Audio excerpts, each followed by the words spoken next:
අද්විතීය 200 Mbps speed එකකින් ශ්‍රී ලංකාවේ වේගවත්ම සහ පුළුල්තම හෝම් බ්‍රෝඩ්බෑන්ඩ් සම්බන්ධතාවය වන SLT මොබිටෙල් දේශීය ෆයිබර් බලවේගය ඔබත් අදම අත්විඳින්න. හරිම සුදුයි.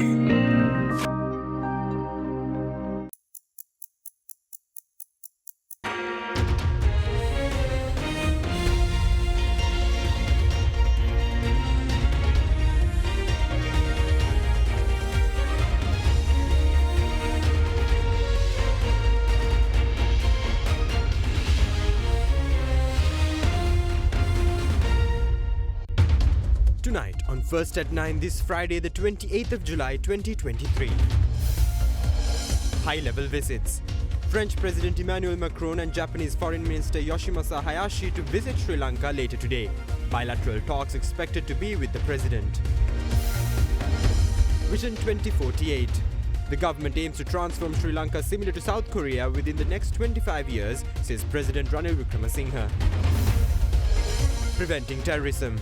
Counter-terrorism expert Professor Rohan Gunaratne calls on the government to implement a terrorist rehabilitation program on the Easter Sunday prisoners. Because if you do not build such a program, we will have another attack. And wherever governments did not build effective programs, terrorism surged. Picking up. 123,503 tourists arrived in Sri Lanka for the past 27 days of July. Cumulative figures for the year stand at 748,377. Alliance Finance මෙතුරු රන්නයි සේවාවෙන් රන් පවුම්කට රුපියල් 1,70,000ක ඉහළ අධිකාරම. ඔබේ විශ්වාසය දෙනු සෙන්සුරයින් දැන් ළඟම ඇති ෆාමසියෙන් ලබාගත හැක. This is AdaDerana First at 9. Live from Studio 24 in Colombo. Good evening and welcome to AdaDerana First at 9. I'm AdaDerana Singh joining you live with the latest in Sri Lanka and around the world. Now in your top story tonight, French President Emmanuel Macron is scheduled to meet President Ranil Wickremesinghe later tonight during his first visit to Sri Lanka. President Macron is set to land in Sri Lanka later tonight following his visit to the South Pacific region. Meanwhile, the Foreign Ministry stated that the discussion between the two heads of state will center on strengthening bilateral relations between the republics. French President Macron is expected to land in Sri Lanka around midnight tonight. This will be the first time a French president is visiting the island nation. The French leader, who was on an official visit to New Caledonia from Monday to Wednesday, also visited Vanuatu and Papua New Guinea. Meanwhile, issuing a statement, the Foreign Affairs Ministry stated that the discussions between the two presidents will focus on global economic and political affairs. President Macron will be accompanied by French Minister for Europe and Foreign Affairs Catherine Colonna and a high-level delegation comprising senior officials of the French government. President Macron's visit comes off the back of President Ranil Wickremesinghe's visit to France last month. The Sri Lankan president visited France last month on the invitation of his French counterpart Emmanuel Macron to address a high-level panel discussion on Paris at the Global Leaders Summit for a new global financing pact. Attending the summit at Palais Brongniart in Paris, the head of state discussed Sri Lanka's experience with debt restructuring and the need for a comprehensive approach to address the challenges faced by middle-income nations. Meanwhile, in another high-level visit, the Japanese Foreign Affairs Minister Hayashi Yoshimasa, who will arrive in Sri Lanka later tonight for a two-day visit, is expected to meet President Ranil Wickremesinghe tomorrow. During Minister Yoshimasa's visit, he will also pay a courtesy call on Prime Minister Dinesh Gunawardena and hold discussions with his Sri Lankan counterpart, President's Counsel Ali Sabri. Prior to Minister Yoshimasa's visit to Sri Lanka, President Ranil Wickremesinghe visited Japan last May, where the president joined a meeting to commemorate the 20th anniversary of the Business Council. During the bilateral talks with Prime Minister Fumio Kishida in Tokyo, the Sri Lankan president expressed his appreciation for the support extended by Japan to Sri Lanka in the process of economic recovery. Meanwhile, during Minister Yoshimasa's visit to Sri Lanka, the Japanese foreign minister is scheduled to pay a courtesy call on Prime Minister Dinesh Gunawardena, following which he will also have official discussions with Minister of Foreign Affairs, President's Counsel Ali Sabri at the Ministry of Foreign Affairs. Minister Hayashi Yoshimasa will be accompanied by Senior Foreign Policy Coordinator Murakami Manabu, Director General Southeast and Southwestern Asian Affairs Arima Yutaka, Director General International Cooperation Endo Kazuya, Deputy Press Secretary Okano Yukiko from the Japanese Ministry of Foreign Affairs, and a 22-member delegation consisting of officials from the Ministry of Foreign Affairs of Japan.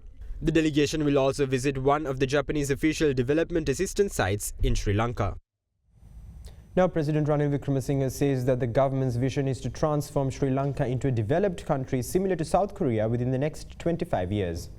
The head of state made these remarks earlier today during a special event held at the Presidential Secretariat. The Sri Lankan Scouts participating in the 25th World Scouts Jamboree in South Korea met President Ranil Wickremesinghe at the Presidential Secretariat today. During the special event, President Ranil Wickremesinghe officially presented the national flag to the Scouts troop, symbolizing their representation in the global event. Further, the official logo for the upcoming 10th National Scouts Jamboree scheduled for 2024 was unveiled by the head of state at the event. The 25th World Scouts Jamboree, taking place from the 1st to the 12th of August in South Korea, will garner the participation of 50,000 scouts from various countries, with approximately 177 scouts and leaders representing Sri Lanka. The Jamboree experience will enable young people to realize their dreams, make friendships with people from different cultures, and take part in a safe, inclusive and sustainable program. ඔබ සියලු දෙනාටම මේකෙන් හොඳ පුහුණුවක් ලැබෙනවා. කොහොමද අපි පුරවැසියන් හැටියට ඉදිරියට යන්නේ කියලා. එහෙනම් හොඳ පුරවැසියන් ඉන්නවා නම් රටත් දියුණු වෙනවා. දැන් එහෙම නැත්නම් අපේ ආකල්පය වෙනස් වුණොත් රට පරාජය වෙනවා. ඔබ අද යන්නේ කොරියාවට. කොරියාව ඉතා දියුණු රට. ඒ රටට ගියාම දියුණුව මොකක්ද කියලා තේරෙනවා. 50 60 දශකයේ කොරියාව අපිට වඩා දුප්පත් රටක්. බොහෝ දෙනෙට නිවාස තිබුණේ නැහැ, පැල්පත් තිබුණේ. ඉතින් අපේ රටෙත් පැල්පත් 100ක් තියෙනවා නම් අපි ඒකට කිව්වේ කොරියාව කියලා. ඒත් 1965න් පස්සේ තීරණය කරා අපි දියුණු රටක් බවට පත් වෙනවා කියලා. අද ඒක දියුණු රටක්. චීනයයි ජපානයෙන් පස්සේ ඉන්නේ කොරියාව. ඒ දියුණුව ඔබ දකි හැම අංශයෙන්ම. ඉතින් එහෙම දියුණු උනේ යාගේ උත්සාහයෙන්. කොරියාව ගිය මාර්ගේ අපි ගියේ නැහැ. අපි හිතුවේ නැහැ අපිට රට දියුණු කරන්න උවමනයි කියලා. හැම එකක්ම අපිට නොමිලේ ලැබෙනවා නැත්නම් අහසෙන් වැටෙනවා කියලා හිතුවා. ඒ නිසා අපි අන්තිමට ඇවිල්ලා රට බංකොලොත් වුණා. දැන් මේ රට බංකොලොත් භාවයෙන් අරගන්නේ මේ රට දියුණු කරන්න. පරණ තැනට යන්න නෙමෙයි. ඉතින් මට ඕන වෙලා තියෙන සියලු දෙනා එක්කම ඊළඟ අවුරුදු 25 දී මේ රට දියුණු රටක් බවට පත් කරන්න කොරියාව වාගේ. 2048 මේ බොහෝ දෙනෙක් 50ක්වත් නැහැ. තව අවුරුදු 25කින්. ඉතින් Tamanne ඒකට එකතු වෙන්න. Meanwhile, counterterrorism expert Professor Rohan Gunaratne says that the Sri Lankan government should launch a terrorism rehabilitation program on those who are connected to the deadly Easter Sunday attacks and those who are currently serving prison sentences in a bid to prevent the spread of extremist ideologies and another attack.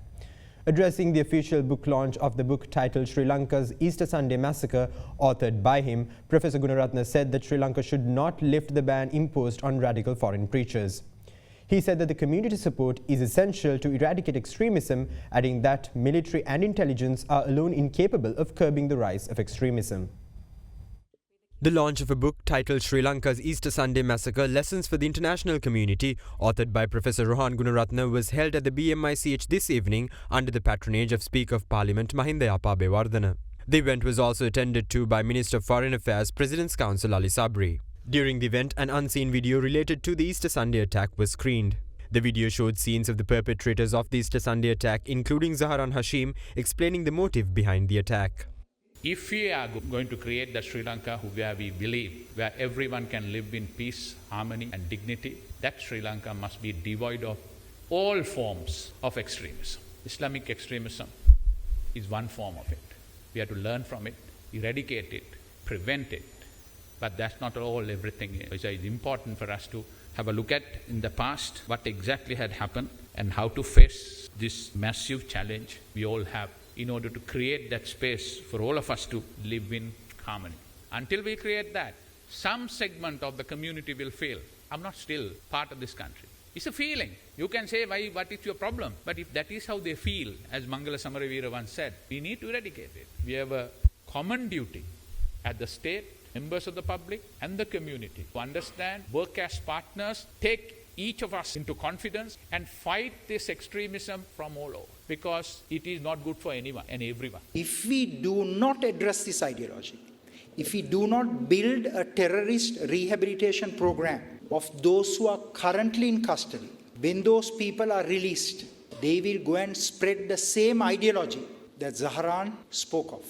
The same terrorists will go and infect others with that ideology. I am very disappointed with the current government and with the previous government.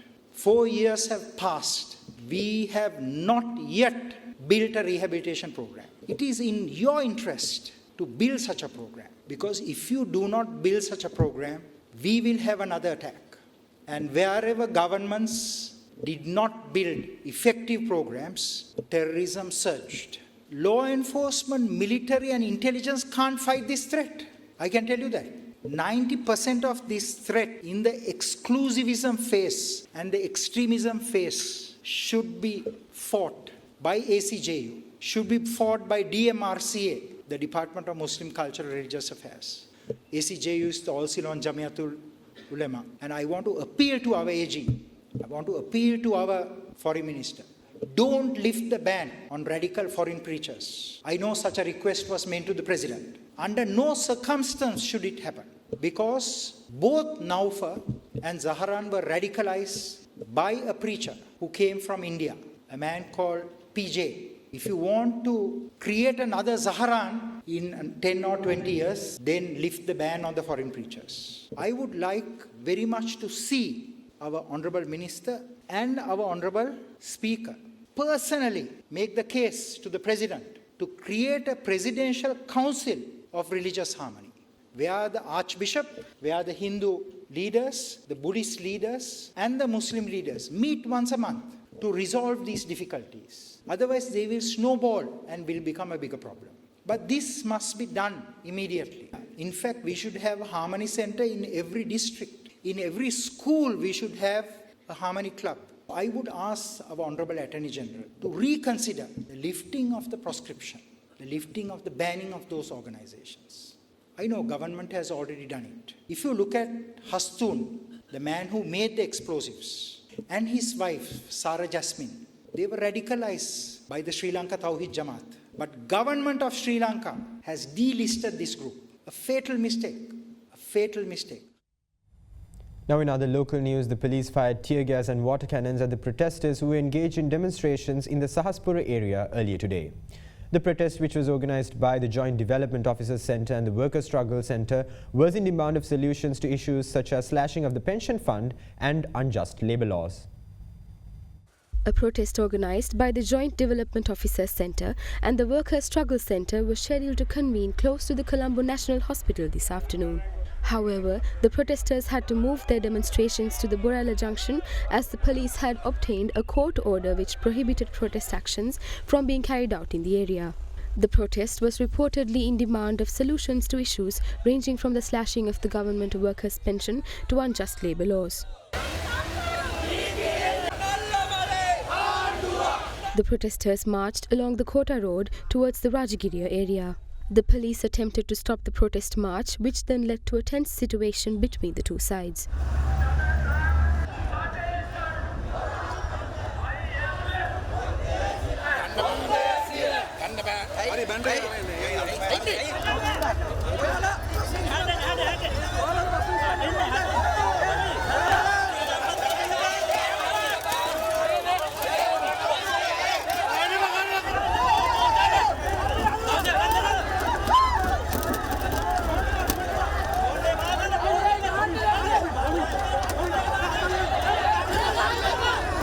Following the tense situation, the protesters continued to march towards the Sahaspur area. Afterwards, the police fired tear gas and water cannons at the protesters as they attempted to hold a rally at the Sahaspur area.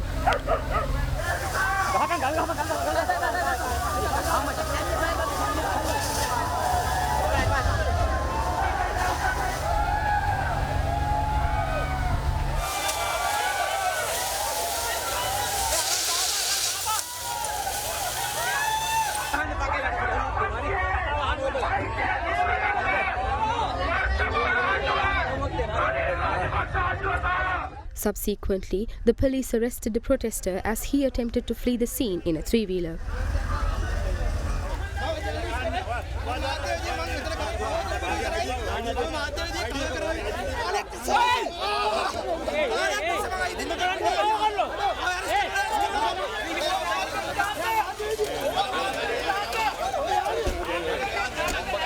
After successfully holding a rally in Sahaspura, the protesters then dispersed.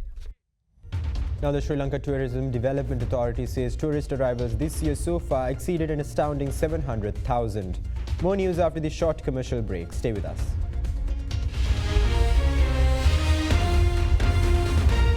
ගොඩමඩ පෙරලි කරන බලපුළුවන්කාරයා මහින්ද්‍රා යුවෝ ඩීමෝ වෙතින්. වැඩම ගොඩයි ගොඩම තමයි ස්වරාජ් tractor ඩීමෝ වෙතින්. අපේ ගෙදරත් ආපිකෝ mattress තමයි. මාදිලි රසකින් යුත් මෙට්ටලුවේ ප්‍රමුඛයා. ආපිකෝ mattress සැපනින්දට සැප මෙට්ට.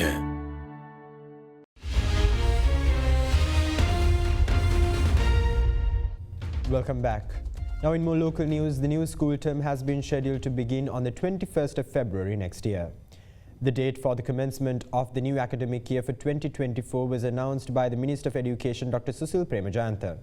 Meanwhile, the minister said that the printing process of textbooks required for the new school term had already begun. Minister Premajayantha further said that strategies have been planned to catch up with the school days already lost. The strategies proposed by the minister include reducing the duration of the school vacation periods. He also said a separate set of staff members will be appointed to carry out schools' financial management processes. The initiative is expected to ease the administrative procedures within the school system. Furthermore, the minister said a proposal will also be presented to allocate a block grant of the budget to cover the electricity bills and water bills of the schools.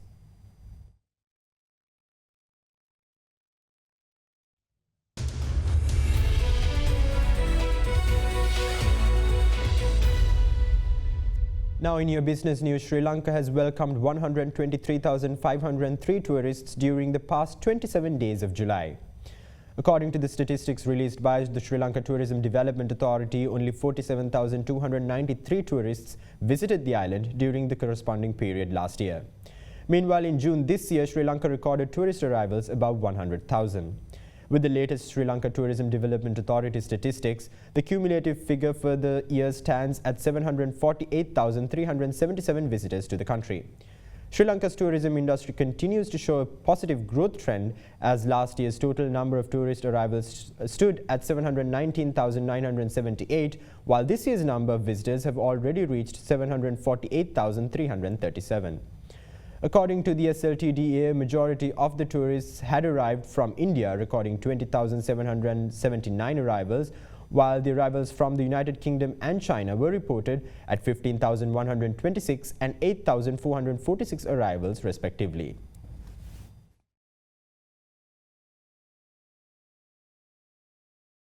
Now, meanwhile, the Colombo Stock Exchange ended on the green for the second straight session after recovering from a 3-day fall pushed up by the banking and diversified financial counters. The all-share price index started low and was volatile throughout the day, showed by a downward trend during the midday trade. The ASPI at the end of the trading session gained 0.48% to close at 11,321.19 points. Meanwhile, the highly liquid S&P Sri Lanka 20 stocks showed a slight gain of 0.12% to close at 3,277.53. Trading volume on the CSE all-share index rose to 220 million shares from 95 million shares in the previous session. The equity market's turnover rose to 7.7 billion rupees from the 3.3 billion rupees in the previous session. The food and tobacco sector was the top contributor to the market turnover, while the banking sector was the second highest contributor. Foreign investors, meanwhile, were net buyers, purchasing stocks worth 296.2 million rupees, while domestic investors were net sellers, offloading shares worth 296.2 billion rupees.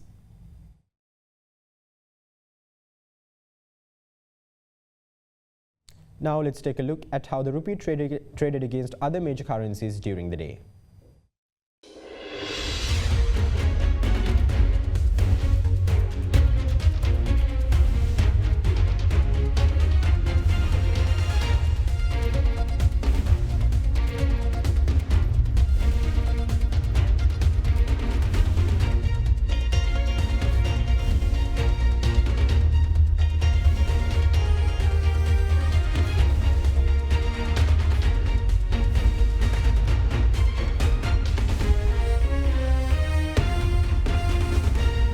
And with that, we wrap up tonight's edition of AdaDerana First at 9. Stay in touch with us on www.adaderana.lk for further developments around the clock. Thank you. Have a great night.